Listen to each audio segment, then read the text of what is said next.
Ni vizuri niseme tukio la Yesu Kristo kuzaliwa haikuwa tu tukio la Yesu kuhesabiwa kama amezaliwa, lakini ilikuwa tukio la Mungu kudhihirisha kwamba ahadi ambazo amenena kupitia manabii kuhusu wokovu wa binadamu, unabii huo umetimia.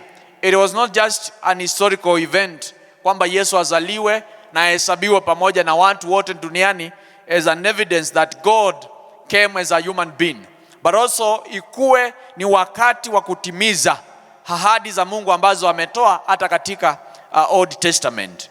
Kuzaliwa kwa Yesu Kristo, number one, ni unabii unatimia. All through in the Old Testament, God has used prophets to declare the prophecies of his son coming. Lakini huo unabii unahitaji mtu autimize. Prophecies will need a contact person for fulfillment.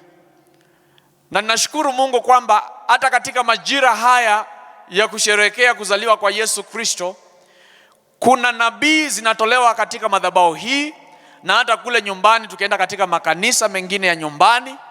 Mungu anatumia watumishi wake kunena unabii kuhusu maisha yetu.